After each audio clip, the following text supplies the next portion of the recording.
You're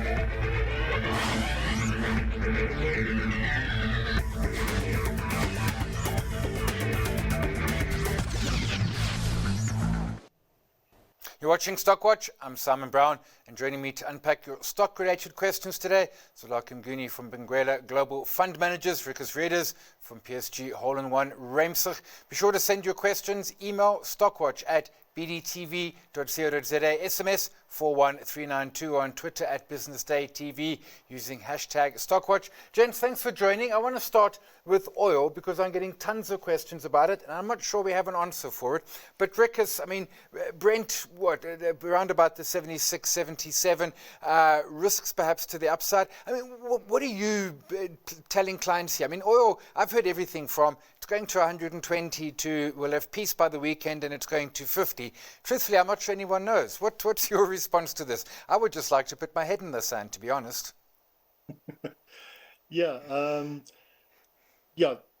I think let's start off with nobody knows. So there's a lot of uncertainty. And when you are confronted with uncertainty, whether it be oil or anything else, the way to look at it is to not concentrate on the most likely outcome. You've got to concentrate on the least likely outcome, if that makes sense. And the least likely outcome is that we're all of a sudden going to have peace in the Middle East. So your upside or your risk is to the upside. Never mind what happens over the next 2 days or a week. That region is incredibly unstable, and you added geographical risk as far as the Strait of Hormuz is concerned, if anything happens to that. So I wouldn't be surprised if we see that trading higher, certainly over the next, in the short term, and by that I mean 2-3 months, depending on how everything between Israel, Iran, and obviously the USA pans out. Yeah, which makes successful shareholders smart, but I like your idea. Focus on the least likely. Zwelakhe, your take, how are you reading the oil at the moment? What's your strategy around it? If we can have a strategy when an entire region is seemingly at war?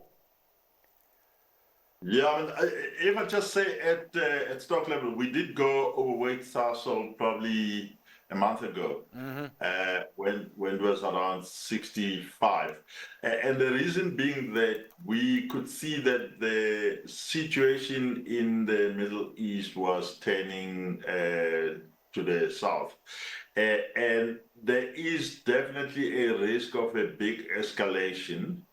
But I think if I look at the evidence on the ground, it does look like the US, UK, they've all got quite a fair amount of equipment on the ground in the Middle East. It's likely that if we do see war, it will be very short-lived, but it could spike the oil price in the short term. So I wouldn't make a bet on the oil price at this stage. I think we might see it spike maybe even towards 100, not even getting there in my view. But I think it will be a very well-contained kind of disruption because the US can't afford it. I don't think any of the parties that are there can afford a long, drawn-out war. Yeah, but I take both your points, is that at the moment, probably the right side is to expect it to be moving higher over the months ahead. Let's bring it back local. Zwelakhe, let's stay with you. Question coming through about clothing retails generally, Mr. Price specifically. Share price has been under some serious pressure in the last little while. What's the reason? Should I be worried? Is this perhaps creating an opportunity? I mean, Mr. Price was just 10 days ago or so, 2 weeks ago, was trading up at 240, 250, now come back a whole bunch. I don't know what's behind it, maybe just folks taking some cash off, but would you be looking at this sell-off and saying, maybe this is an opportunity? Look, I would be, primarily because I think as we see, even with inflation that came out, it does look like we might be due for another rate cut, albeit 25 basis points. Then that would give us about 50 basis points of relief. That could be channeled to the discretionary spending by the consumers. So I do think that we might see a bit of improvement in that sector. Of course, there is a lot of competition, in the space, but I think the tariffs have kind of helped a bit against the likes of Shein that we're just bringing a lot of products in. So I'll be looking at this and nibbling at it. I mean, we're not out of the woods yet in terms of the economic reforms, but I do think that we might be getting to a more stable organic growth in the country, which is less than 1%.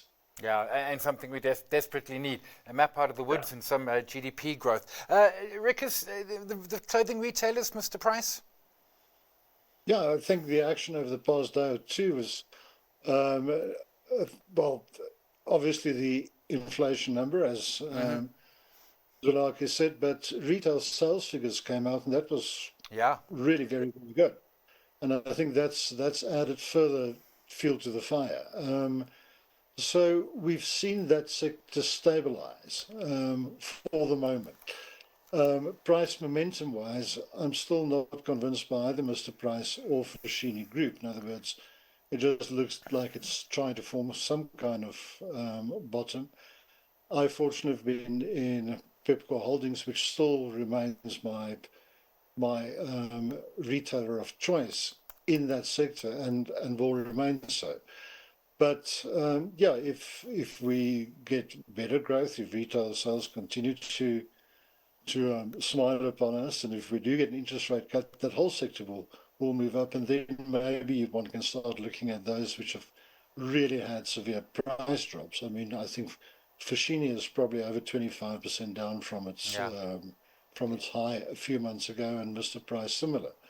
So you'll get better gearing price movement-wise, share price movement-wise out of those two. But yeah, I'm just playing it safe and staying with what my chart is telling me, and sticking with Pepco. Sticking with Pepco, but there's April retail sales, 5.1 for April versus 1.2 previously. Massive number, didn't expect that. Ricus, Stadio update for their AGM today. We've got a nice little buddling education sector, Stadio, Advitech, and of course the Curo as well. Your take on Stadio? It's often the preferred, the distance learning's doing well, and I got to say, I thought that update wasn't too shabby at all. No, I think in that space, which is poised for growth, I mean, just both locally and to a certain extent offshore as well, either Stadio or Advitech. Stadio is a bit small for me as far as my portfolios are concerned, but I like the tertiary offering. Personally, I've got Advitech in my portfolios, and what I like there is their growth into East Africa. Yeah. But I think either one of those two, depending on what your own valuation is, I suppose. And then that East African growth is cautious. This isn't biting off more than you can chew, which we see far too often. So, Zwelakhe, your take on the education stock, Stadio in particular? Yeah, I mean, I agree the liquidity is a bit of an issue in that sector, but I think Stadio's numbers were fantastic. And I think if I had to choose between the three of them, I'd probably stick with Advitech. I think they've got quite a well-balanced portfolio with the growth coming from the schools, but also the recruitment business every now and then giving them a bit of a kicker. Yeah. I always forget they've got that little recruitment business lurking in there. Question coming through, talking around Telkom. I sold Telkom shares, made a good profit. I was looking to buy Altron, but now I look at Telkom and I'm feeling a bit of seller's regret. Is it worth buying back in? Zwelakhe, and to be very clear, I have been here more than 10 times in my life, and I only say 10 because I run out of fingers. Zwelakhe, would you be looking to get back into a Telkom at this point?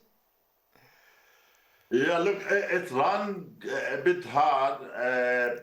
I'd be waiting for a bit of a pullback at this level, but I think we are seeing some meaningful turnaround in the business in terms of how the business is run, and they're delivering well ahead of market expectations. So I think that's the one thing that has come through, is that the delivery ahead of market expectations has given them quite a big re-rating compared to the past.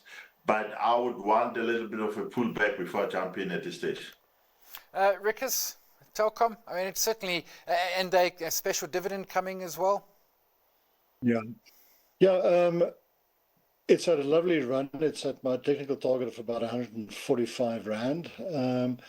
So that the sector in itself has been performing very well for different reasons, company specific wise. But yeah, I wouldn't necessarily sell Telkom at the moment. But as Zwelakhe said, if there's a pullback, time to get in.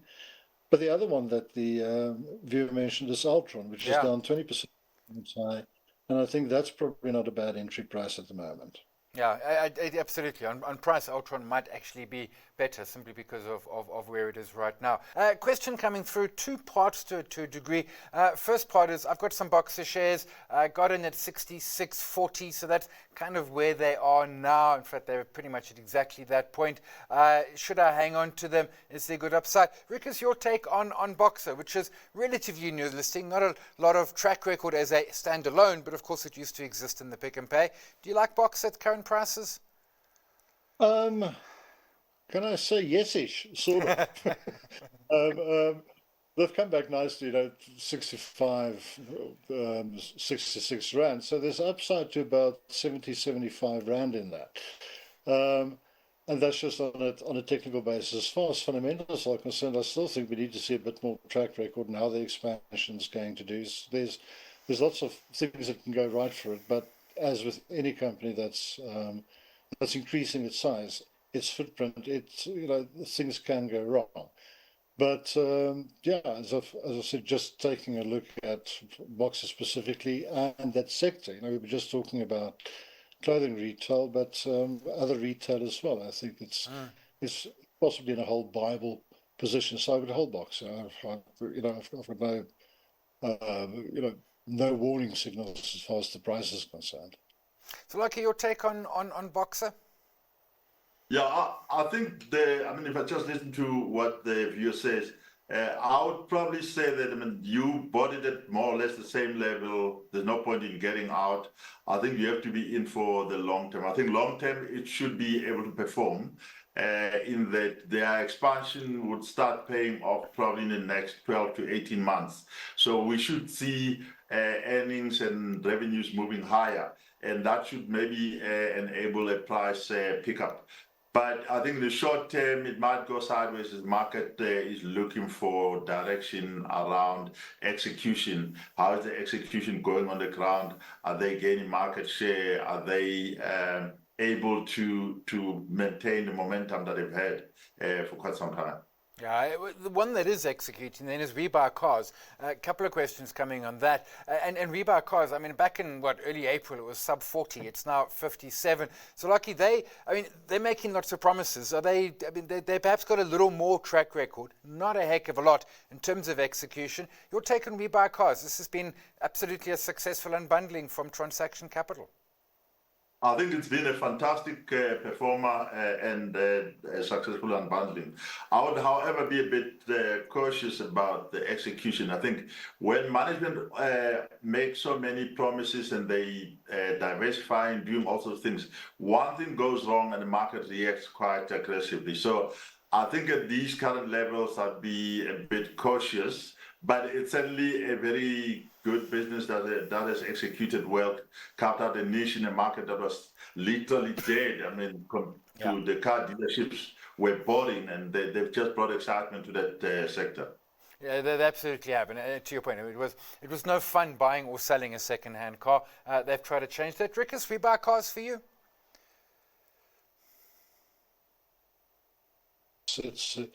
It's had a great run. Technically, I've got a sort of a target level of 67 Rand, so that's another 20% up from where it is at the moment. But but that's just looking at lines on a page. But let's face it, people are keeping their cars longer. That increases the market size for We Buy Cars. It's a platform rather than a dealership. So the more volume coming in, great for the company. So as long as they don't do something stupid, I don't think they're in they're in a bad spot. And as I mentioned when it was my stock pick a while ago, it's also part of a global trend where the second-hand market in things are actually doing very well. You know, you just have to take a look in the US, similar companies, whether it be clothing or furniture or whatever. Ricus, let's stay with you. A question coming through around platinum. I've got some Volterra. Platinum finally running, everything looking nice. Is this time for real? You look at wiggly lines on a chart. I mean, I zoomed out the chart, I think, to 10 years earlier today, and it's at one of the highest levels we've seen in a decade or so. Platinum, I mean, is it real this time? Well, it's at a 10-year high, which is very real. So, can it go higher? Well, the World Platinum Council has projected a third year of deficit in the market, although industrial use is down. Jewelry is picking up in the Far East, which has happened before, by the way, where platinum takes over from gold. So the wind is behind the sales of platinum shares at the moment, and it's never something that I would recommend as a holder and forget. The platinum market, platinum shares are looking good, and I cannot see a substantial. You know, we were talking about uncertainty and least likely, and I think one of those is a sudden severe drop in the platinum price. So platinum miners are doing very well at the moment. Yeah, they say, and it's been a while. It absolutely has. So, Zwelakhe, your take on the PGM sector? 10-year high is not going to knock that. Of course, palladium not, and rhodium not by a mile, but platinum is the biggie for most of our local miners. Yeah, I think that like Ricus says, I mean, they've run hard, but I would be comfortable with holding on to Volterra than maybe the others. I think it's less geared to the aggressive price rallies in the PGMs, but also less geared to the downside. So if you ever pull back in the PGM prices from these levels, it would probably be the one that suffers less. So your Sibanye and your Implats would probably pull back a lot harder. Northern, I think they have a self-help story there. I mean, despite the fact that they made a bad mistake with the Royal Bafokeng transaction. I think they operationally they're helping themselves with gradual increases in production. So I think that is also positive. I mean, I'd look at Volterra and Northern as the two stocks that I'd consider. Okay, cool.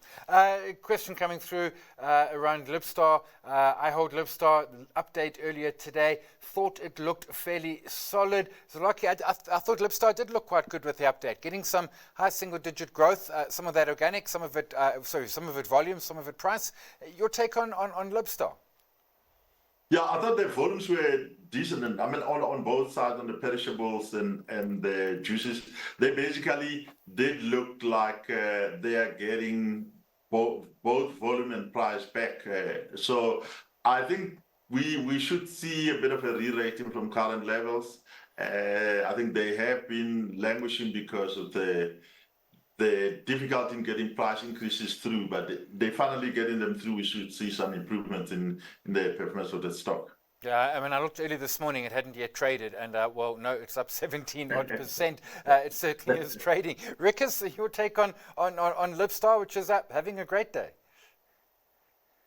Yeah, well, first of all, it's nice to have earnings in the company, and then just on a DC evaluation, they are way undervalued. But that's a story for a lot of these small and mid to small cap companies. That whole sector has also been quite depressed over the past while. Whether it be AVI or Premier Milling, and even Tiger Brands with its reinventing itself. It's had a good run, but it's not on demanding valuations or anything like that. So as a spec in a company that's also basically doing a lot of rework as to how they actually run their operations, just because of the sector support, I wouldn't mind having a small position in it. Okay, a small position there. Ricus, stay with you. Question coming through. Vukile, I bought it 5 odd years ago. It's up 4x in the price. I thought the results earlier in the week justify current valuations. Does your panel think there's still value here? Would you continue to be in Vukile at current levels? Yes, brilliant.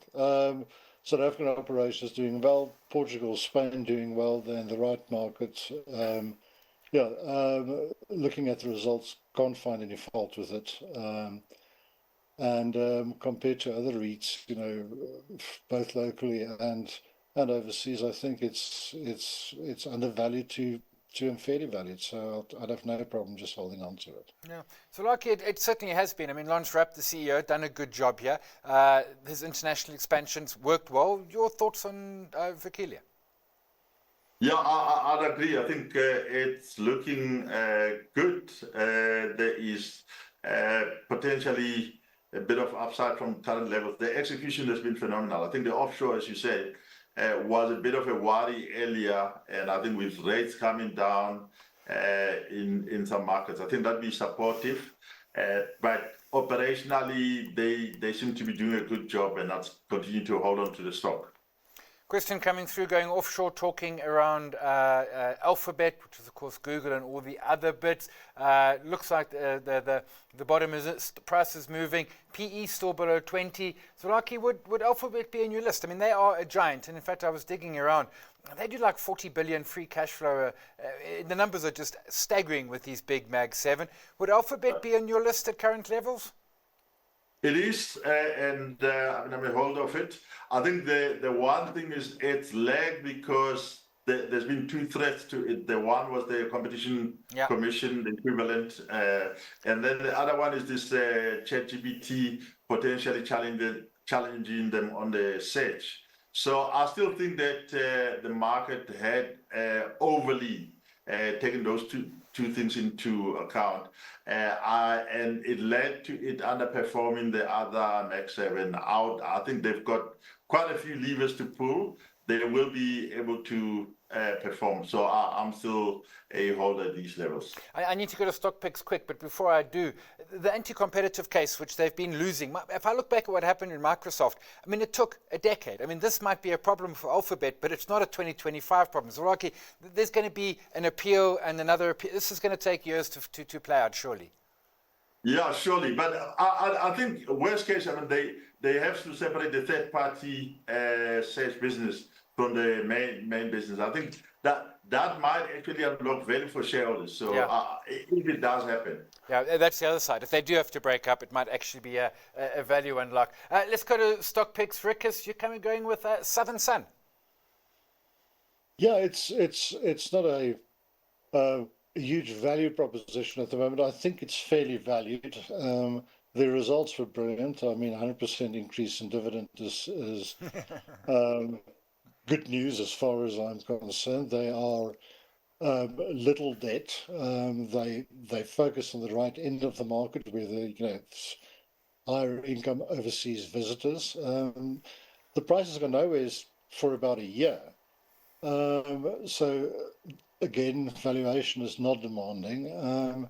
So what I'm looking for is being the best player in one of the best sectors locally, which is tourism. Yeah, absolutely. And we're seeing some less tourism into North America, and maybe some folks will bring their currency and benefit from our weak rand. Zwelakhe, Capitec, the Banco banks. No, absolutely. I think it does look expensive on paper, but I think it is worth the premium if one looks at how it's executed on the non-banking elements. Mm-hmm. And they now have a new wave where they move into business banking. And I think that could be another leg up for them. So I think, yes, they look expensive relative to the peers, but they certainly have a good book that is conservatively accounted for. I think impairments should improve from this level onwards as we see rate cuts coming through. Yeah, and they've truthfully looked expensive since, 20 rand in 2009. They've never ever looked cheap. The 2 rand. I visited that 2 rand when they came to list. Yeah, that was the week that Sambo went bust. But yeah, nice little deal if you were brave. That's all for Stockwatch today. Thanks to our guests, Zwelakhe Mnguni from Benguela Global Fund Managers, going with Capitec, Ricus Readers, PSG Hole in One Ruimsig, going with Southern Sun. Up next, the close. Stay watching.